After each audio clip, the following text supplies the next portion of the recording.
नमस्कार विद्यार्थी मित्रांनो. हिस्ट्री बाय संतोष चव्हाण या आपल्या ऑफिशियल YouTube चॅनलवर तुम्हा सर्व विद्यार्थी मित्रांचं पुन्हा एकदा खूप खूप स्वागत. मित्रांनो, राज्यसेवा मुख्य परीक्षा 2025 ची तयारी करत असताना इतिहास GS1 या घटकाशी संबंधित जे UPSCने प्रश्न विचारलेले आहेत, त्या प्रश्नांचा सराव कशा पद्धतीने करणं गरजेचं आहे.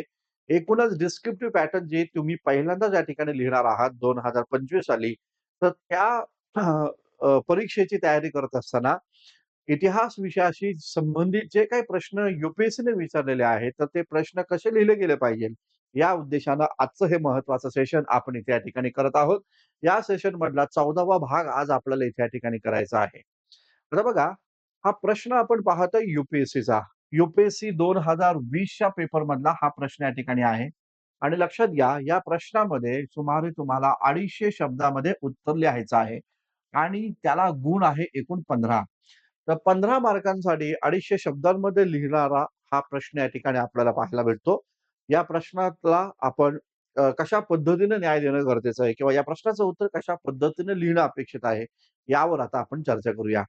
आता बघा, मध्ये जर आपण बघितलं तर UPSCचा एक पॅटर्न आहे. तो प्रश्न नीट समजला की उत्तर लिहिता येतं. त्यामुळं UPSCचा प्रश्न समजणं पण एक चॅलेंज आहे, लक्षात घ्या.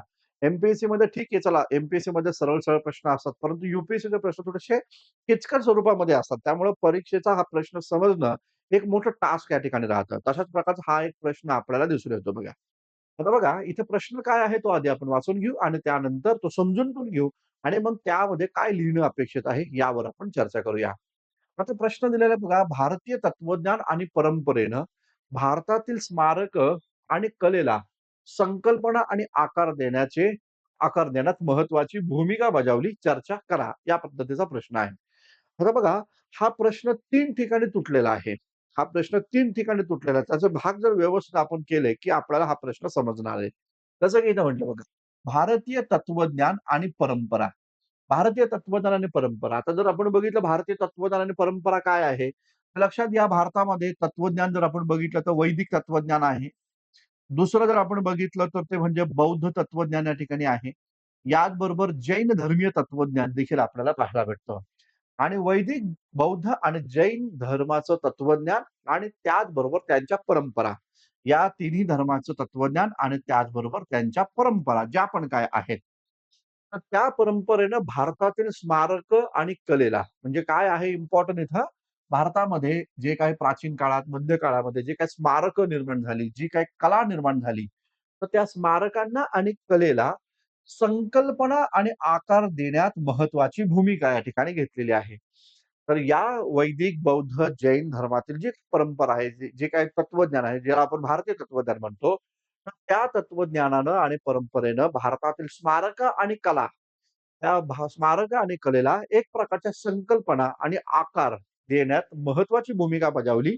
या पद्धतीचा हा प्रश्न आहे, तो तुम्हाला इथे या ठिकाणी लिहायचा आहे. आता साहजिकच आपल्याला हा प्रश्न लिहीत असताना आपल्याला याचं इंट्रोडक्शन या ठिकाणी लिहावं लागणार आहे. मग इंट्रोडक्शनमध्ये काय तुम्हाला लिहायचं आहे? बघा, मी मागे पण तुम्हाला अनेक वेळा सांगितलं, इंट्रोडक्शन कसं असलं पाहिजे? तर ते एकदम सुटसुटीत असलं पाहिजे. याच्यामध्ये खूप असं लेंदी इंट्रोडक्शन या ठिकाणी नसावं आणि खूप पुरातन काळातलं पण या ठिकाणी नसावं किंवा कथा स्वरूपातलं पण या ठिकाणी नसलं पाहिजे. एकदम थेट टू द पॉइंट, उत्तर थेट पद्धतीने लिहिता यावं, अशा पद्धतीचं तुमचं प्रस्तावना असली पाहिजे. आणि दुसरं महत्वाचं म्हणजे प्रश्नाचा सार तुमच्या या प्रस्तावनेमध्ये असला पाहिजे, हे लक्षात घ्या. म्हणजे काय इथं तुम्ही काय म्हणू शकता, की भारतामध्ये असणारं जे काही तत्वज्ञान आहे किंवा भारतामध्ये जी काही परंपरा आहे, जे काही आध्यात्मिक भारत जो आहे, तर आध्यात्मिक तत्वज्ञान जे आहे, तर त्या आध्यात्मिक तत्वज्ञानानं भारतातील स्मारक आणि कलेला विशेष प्रोत्साहन या ठिकाणी दिलं आणि खास करून या ठिकाणी भारताच्या कला आणि त्याचबरोबर या ठिकाणी स्थापत्यामध्ये, स्मारकामध्ये भारतीय तत्वज्ञानाचा एक मोठा ठसा आपल्याला इथे या ठिकाणी दिसून येतो. बस हे महत्वाचं 2-4 शब्द तुम्हाला गुळगुळीत शब्द ज्याला आपण म्हणू शकतो, तर ते इथे या ठिकाणी दिले, की तुमचं प्रस्तावना इथे या ठिकाणी होऊन जातं. ठीक आहे ना? काय म्हणायचं आपल्याला, की भारतीय अध्यात्म, भारतीय तत्वज्ञान आणि परंपरा यांनी या ठिकाणी भारतीय स्मारक आणि कलेला विशेष या ठिकाणी चालना दिलेली आहे आणि त्या स्मारक आणि कलेमध्ये आपल्याला या ठिकाणी भारतीय तत्वज्ञान, परंपरा या आणि अध्यात्म हे या ठिकाणी पाहायला मिळतं. अशा पद्धतीची तुम्ही या ठिकाणी इथं प्रस्तावना करा. आता यामध्ये तुम्हाला काय-काय महत्त्वाचे मुद्दे इथे या ठिकाणी द्यायचे आहेत ते नीट समजून घ्या. आता इथं म्हटलेलं की भारतातील स्मारकं आणि कलेला संकल्पना व आकार देण्याचा प्रयत्न केलाय कोणी? भारतीय तत्त्वज्ञान आणि परंपरेने. मग आपण इथं सुरुवातच या ठिकाणी करायला हवं. ते म्हणजे काय, की बघा भारतामध्ये जे काही स्मारकं निर्माण केली, मग खास करून ज्याच्यामध्ये आपण स्तूप रचना पाहतो बघा. स्तूप रचना पाहतो. त्याचबरोबर बौद्ध तत्वज्ञानाशी संबंधित विहार आहे आणि त्याचबरोबर चैत्य आहे. तर हा एक महत्त्वाचा तुम्हाला टॉपिक इथे द्यावा लागेल. तर भारतामध्ये जे स्तूप निर्माण झाले, विहार निर्माण झाले, चैत्य निर्माण झाले, हे खास करून बौद्ध आणि जैन धर्माशी संबंधित इथे या ठिकाणी राहिलेले आहेत. मग यामध्ये तुम्ही म्हणू शकता, की स्तूप या स्थापत्यामध्ये सिद्धार्थ गौतम बुद्धांचे अवशेष आहेत, ज्या अवशेषांवरच या ठिकाणी स्तूपाची रचना इथे या ठिकाणी केली जाते. स्तूपामध्ये हर्मिका नावाचं ठिकाण आहे, की जिथं बुद्धांचे अवशेष त्या ठिकाणी गाडले जातात आणि त्याचबरोबर चैत्य जे आहे, हे चैत्य म्हणजे बौद्ध लोकांचं या ठिकाणी हे प्रार्थनास्थळ आणि बौद्ध भिक्षूंचं या ठिकाणी निवासस्थान म्हणजे या ठिकाणी विहार आहे. तर या पद्धतीनं बौद्ध तत्वज्ञान आणि बौद्ध परंपरेच्या नुसार बौद्ध स्तूप, विहार आणि चैत्यांची रचना इथे या ठिकाणी करण्यात आल्याचं दिसून येतं. तर हा एक महत्त्वाचा मुद्दा तुम्ही यामध्ये या ठिकाणी दाखल केला. दुसरा पॉइंट जर आपण इथं बघितला तर गुफा वास्तुकला, ठीक आहे ना? गुफा वास्तुकला हा एक महत्त्वाचा मुद्दा तुम्हाला इथे या ठिकाणी ॲड करता येईल बघा. मग आता गुफा वास्तुकला जर आपण इथं पाहिलं तर काय आहे? तर काय विचारलं की स्मारके आणि कलेला संकल्पना व आकार, है ना? तर मग गुफा वास्तुकला काय आहे? तर मग आपण पाहू शकतो, इथं म्हणू शकतो की भारतामध्ये अ, अजिंठा, एलोरा, एलिफंटा यांसारख्या अनेक गुफा निर्माण या ठिकाणी झालेल्या आहेत. त्याचबरोबर लोमन ऋषीची गुफा ही पण आपल्याला या ठिकाणी पाहायला भेटते. तर या गुफा वास्तुकलेमध्ये बौद्ध, जैन आणि वैदिक धर्माचं तत्वज्ञान व त्यांची परंपरा इथे या ठिकाणी दिसून येते. उदाहरणार्थ आपण बघितलं तर बौद्ध धर्माशी संबंधित अजिंठा लेणी या ठिकाणी आहे. वेरूळच्या लेणीमध्ये तुम्हाला 3 प्रकारच्या वैदिक, बौद्ध आणि जैन धर्माच्या गुफा इथे या ठिकाणी पाहायला भेटतात. आणि त्याचबरोबर लोमन ऋषीची गुफा ही आजीविका संप्रदायाशी संबंधित ही आपल्याला इथे या ठिकाणी पाहायला भेटते. या प्रकारचे महत्त्वाचे मुद्दे या ठिकाणी लिहा आणि त्यामध्ये तुम्हाला हे म्हणायचंय, की कशा पद्धतीने तत्वज्ञान इथं आलेलं आहे. जसं की तुम्ही म्हणू शकता, की अजिंठा चित्रकलेमध्ये किंवा अजिंठा गुफेमध्ये बौद्ध धर्मातील जातक कथा इथं भिंतींवर चित्रित केलेल्या आहेत. त्याचबरोबर या ठिकाणी वेरूळच्या लेणीमध्ये जर आपण इथं पाहिलं, तर वेरूळच्या लेणीमध्ये वैदिक धर्माशी संबंधित दशावतार मंदिर हे तुम्हाला इथे या ठिकाणी पाहायला भेटतं आणि वेरूळच्या या लेणीमध्येच या ठिकाणी जैन धर्माशी संबंधित देखील अनेक मूर्त्या आणि त्यांचं तत्वज्ञान इथे या ठिकाणी रेखाटलं गेलेलं आहे. त्या पद्धतीचा मुद्दा तुम्हाला इथे या ठिकाणी लिहायचा आहे. त्याचबरोबर जर आपण तिसरा जर घटक इथं पाहिला, तर लक्षात घ्या मंदिर वास्तुकला आपण म्हणू शकतो. मंदिर वास्तुकला. तर मंदिर वास्तुकला हा पण एक महत्त्वाचा मुद्दा आपल्याला या ठिकाणी पाहायला भेटतं. मग मंदिर वास्तुकलेमध्ये कशा पद्धतीने या तिन्ही धर्माचं तत्वज्ञान आणि परंपरा सांगितलेलं आहे, ते तुम्हाला इथे या ठिकाणी मांडायचंय. म्हणजे याच्यामध्ये तुम्ही म्हणू शकता, की भारतामध्ये द्रविड मंदिर शैली, नागर मंदिर शैली आणि त्याचबरोबर वैसर मंदिर शैलीची रचना या ठिकाणी करण्यात आली. हे मंदिरं निर्माण करत असताना वैदिक धर्माचं तत्वज्ञान यामध्ये या ठिकाणी वैदिक धर्माच्या तत्वाच्या आधारावर किंवा वैदिक धर्माचं तत्वज्ञान इथे या ठिकाणी समाविष्ट करण्यात आल्याचं एकंदरीत दिसून येतं. जसं की आपण म्हणू शकतो, की गुप्त कालखंडामध्ये देवगड मंदिर आहे. त्याच्यामध्ये शेषशाही विष्णू जो आहे त्याची या ठिकाणी मूर्ती तुम्हाला या ठिकाणी पाहायला भेटते. याचबरोबर द्रविड मंदिर शैलीमध्ये पिरॅमिड निर्माण केले गेले. उंच-उंच गोपुरम आणि उंच-उंच विमान निर्माण या ठिकाणी केले गेले आणि तिथं विविध देव-देवतांचे, यक्ष-यक्षिणीच्या मूर्त्या तुम्हाला इथे या ठिकाणी पाहायला भेटतात. वैदिक धर्मामध्ये असणाऱ्या या ठिकाणी शैव संप्रदाय आणि वैष्णव संप्रदायाशी संबंधित मंदिरं इथे या ठिकाणी निर्माण करण्यात आल्याचं एकंदरीत पाहायला भेटतं. 1-2 उदाहरणं त्याच्यामध्ये तुम्ही इथे या ठिकाणी देऊ शकता. याचबरोबर अजून काय बरं? आपल्याला अजून काय बरं इथे या ठिकाणी देता येईल? तर तुम्हाला इथं भित्तिचित्र जे आहे, तर ती भित्तिचित्र ही एक कला होती बघा. तर भित्तिचित्राचा समावेश तुम्हाला इथे या ठिकाणी करता येऊ शकतो.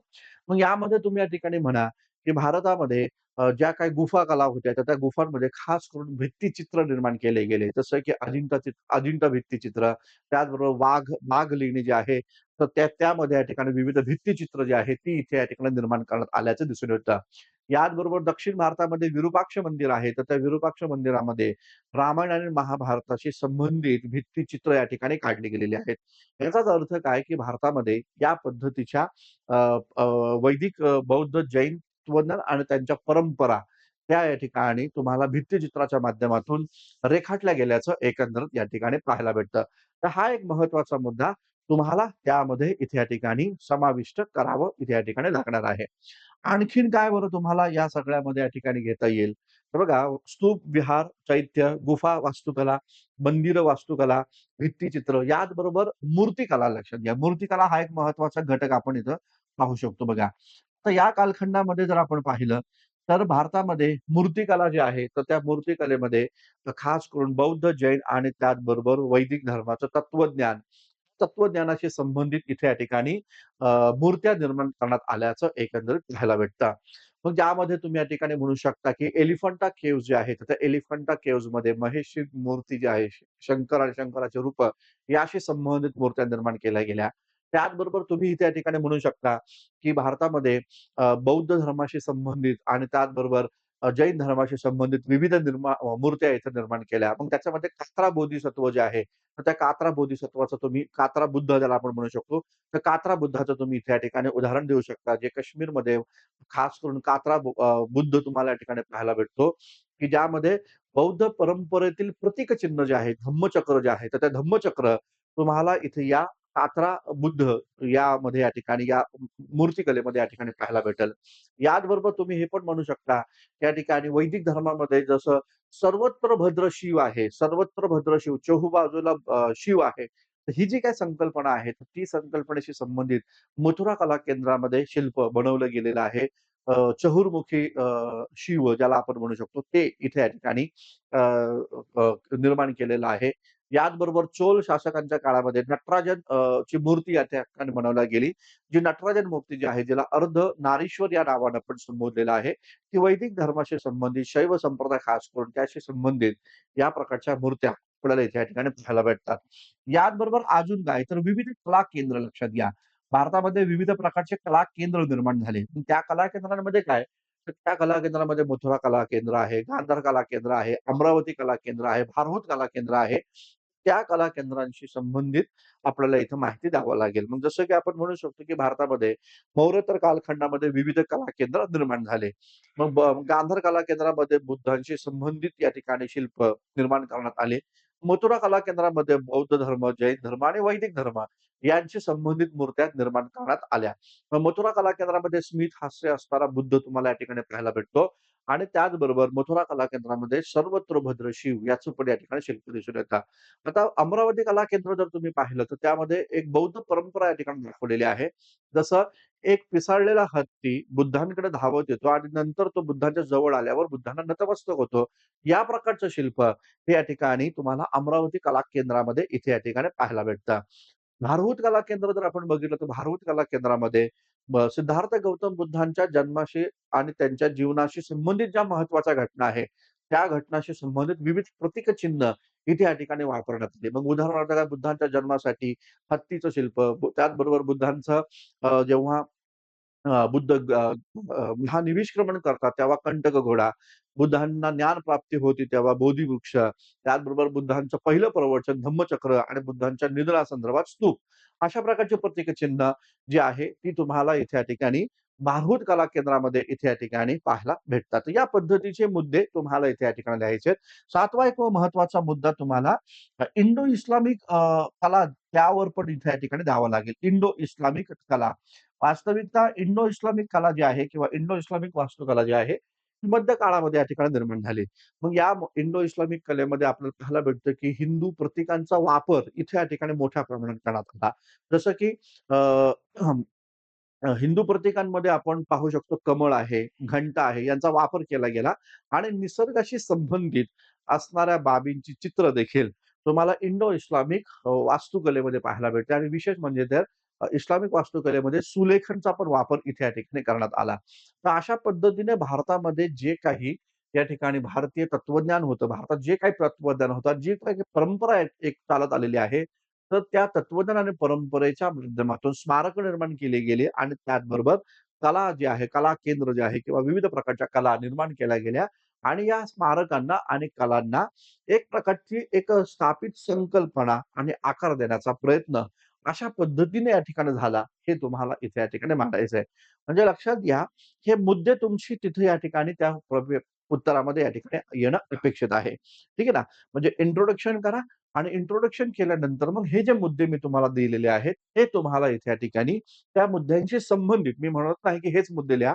वेगवेगळे मुद्दे असू शकतात तुमचे, परंतु त्याशी संबंधित प्रश्न तुम्हाला किंवा घटक तुम्हाला इथे या ठिकाणी अभ्यासणं गरजेचं आहे. खास करून हे लक्षात घ्या, की भारतीय तत्वज्ञानामध्ये वैदिक, बौद्ध आणि जैन तत्वज्ञान आहे आणि त्या धर्माशी संबंधित असणाऱ्या विविध परंपरा आहेत. जसं की मी सांगितलं तुम्हाला जातक कथा ही बौद्ध धर्माशी संबंधित परंपरा आहे. रामायण, महाभारत जे आहे, ते वैदिक धर्माशी संबंधित या ठिकाणी परंपरा या ठिकाणी आहे. तर हे तुम्हाला तिथे या ठिकाणी मांडायचं आहे आणि मग त्याच्यासाठी स्तूप, विहार, चैत्य, बौद्ध धर्माशी संबंधित कसं बुद्धांच्या अवशेषांवरच स्तूपाची निर्मिती होती. चैत्यामध्ये प्रार्थना स्थळ आहे. त्याचबरोबर विहार बौद्ध भिक्षूंचं निवासस्थान या ठिकाणी आहे. तर या प्रकारचं विहार, स्तूप आणि चैत्य निर्माण केलं. मग उदाहरणं द्या तुम्ही. स्तूपासंदर्भात सांचीचा स्तूप, त्याचबरोबर चैत्यामध्ये कारले भाजे चैत्य जे आहे ते, गुफा वास्तुकला ज्यामध्ये अजिंठा, एलोरा, एलिफंटा या प्रकारची गुफा वास्तुकला द्या. मंदिर वास्तुकलेमध्ये 3 प्रकारच्या ज्या मंदिरं निर्माण केली गेली. नागर शैली, द्रविड शैली आणि वेसळ शैली. याचं सगळं वैशिष्ट्य तुम्हाला द्यायचं नाहीये. परंतु या 3 महत्त्वाच्या शैलींमध्ये आपण म्हणू शकतो, की जसं की उदाहरणार्थ आपण जर बघितलं तर नागर मंदिर शैली आहे बघा. नागर मंदिर शैलीमध्ये शैलीशी संबंधित एक कैलासनाथ मंदिर वेरूळमध्ये या ठिकाणी आहे. ठीक आहे ना. तर कैलासनाथ मंदिर तुम्हाला वैदिक परंपरेतून आलेलं किंवा वैदिक तत्वज्ञानातून आलेलं हे मंदिर तुम्हाला इथे या ठिकाणी पाहायला भेटतं. तर हे मुद्दे तुम्हाला त्याच्यामध्ये वेगवेगळे उदाहरणं देऊन स्पष्ट करायचं आहे. मंदिर वास्तुकलेमध्ये जसं मी मागे सांगितलं, की गुप्त कालखंड जो होता, त्या गुप्त कालखंडामध्ये देवगड मंदिर आहे. तर त्या देवगड मंदिरामध्ये विष्णूची शेषनागावर बसलेली विष्णूची मूर्ती ही तुम्हाला इथे या ठिकाणी पाहायला भेटते. शेषशाही विष्णूची मूर्ती तुम्हाला पाहायला भेटते. म्हणजे वैदिक धर्मामध्ये विष्णूला महत्त्वाचं स्थान आहे लक्षात घ्या. मग त्याशी संबंधित स्थापत्य इथे या ठिकाणी पाहायला भेटतात. भित्तिचित्र जर आपण बघितलं तर विविध प्रकारचे भित्तिचित्र जसं विरूपाक्ष मंदिरामध्ये रामायण, महाभारताचे भारताशी संबंधित चित्र तुम्हाला या ठिकाणी पाहायला भेटतात. जातक कथेशी संबंधित चित्र तुम्हाला या ठिकाणी अजिंठामध्ये या ठिकाणी पाहायला भेटतात. तर या पद्धतीचे मुद्दे तुम्हाला इथे या ठिकाणी मांडणं गरजेचं आहे. मूर्तिकला नटराजांची मूर्ती आहे. बौद्ध, जैन धर्माशी संबंधित मूर्त्या आहेत. सर्वत्र भद्र शिव याशी संबंधित मूर्त्या या काळामध्ये निर्माण केल्या गेल्या. नटराजन मूर्ती अर्धनारीश्वर जे आहे, तर महेशची मूर्ती जी आहे ती तुम्हाला इथे या ठिकाणी पाहायला भेटते. कला केंद्र विविध प्रकारचं कला केंद्र मथुरा, गांधार आणि त्याचबरोबर अमरावती, भारूड कला केंद्र. त्यातून कशा पद्धतीनं भारतीय तत्वज्ञान आणि परंपरा पुढे आली. जसं बौद्ध धर्माशी संबंधित आपण बघितलं, भारूड कला केंद्रामध्ये बुद्धांच्या जीवनाशी संबंधित महत्त्वाच्या घटनांची प्रतीकचिन्ह वापरली गेली. जसं मी सांगितलं, की एक हत्ती पिसाळलेल्या बुद्धांना शरण गेलेला आहे. ते अमरावती कला केंद्रामध्ये तुम्हाला इथे या ठिकाणी पाहायला भेटतं आणि इंडो इस्लामिक वास्तुकलेमध्ये तुम्हाला भारतीय कलांचा किंवा भारतीय तत्वज्ञान कशा पद्धतीने मांडलं, घंटा आणि कमळचा वापर, निसर्गचित्र ही कशा पद्धतीने तिथे या ठिकाणी आली, हे तुम्हाला इथे या ठिकाणी मांडायचं आहे. तर 250 शब्दांचा प्रश्न आहे त्यामुळे थोडंसं तुम्हाला दीर्घोत्तरित इथे या ठिकाणी लिहावं लागेल. ठीक आहे. आणि मग शेवटी तुम्ही शेवट करा याचा अशा पद्धतीने एकूणच भारतीय तत्वज्ञान आणि परंपरा यांनी भारतीय स्मारक आणि कलेला अशा प्रकारच्या महत्त्वाच्या संकल्पना व आकार देण्याचा प्रयत्न केला आणि त्यामुळं भारतीय कला आणि भारतीय स्मारक ही या ठिकाणी ही समृद्ध या ठिकाणी होताना आपल्याला इथे या ठिकाणी पाहायला भेटतील. अशा पद्धतीचे मुद्दे तुम्हाला इथे या ठिकाणी लिहिणं अपेक्षित आहे. ठीक आहे मित्रांनो. तर लक्षात घ्या, मी म्हणत नाही की हेच मुद्दे असले पाहिजे. तुमचे वेगवेगळे मुद्दे असू शकतात लक्षात घ्या. काही जण वैदिक परंपरा, वैदिक तत्वज्ञानावर लिहील. काही लोकं बौद्ध तत्वज्ञानाचं टायटल टाकल, बौद्ध तत्वज्ञान, बौद्ध परंपरा. काही लोकं जैन तत्वज्ञान, जैन परंपरा याला टायटल टाकून ते लिहितील. काही हरकत नाही. असे टायटल टाकले तरी चालेल. तुमच्या वेगळे जे टायटल असेल ते टाकलं तरी चालेल. परंतु अशा पद्धतीने हा प्रश्न या ठिकाणी लिहिणं हे अपेक्षित आहे, हे लक्षात असू द्या. तर प्रश्न समजून घेणं गरजेचं आहे. तो जर समजला तरच उत्तर लिहिता येणार. भारतीय तत्वज्ञान आणि परंपरा यांनी भारतातील स्मारके आणि कलेला संकल्पना आणि आकार प्राप्त करून देण्यात महत्त्वाची भूमिका बजावली. ती इथं या पद्धतीनं मांडावी लागणार आहे. जर का तुम्हाला असं वाटलं, की चला मी हे टायटल नाही टाकणार, डायरेक्ट परिच्छेदाच्या नुसार लिहीन, तरी 1, 2, 3 परिच्छेदामध्ये तुम्ही लिहिलं, तरी या ठिकाणी चालणार आहे.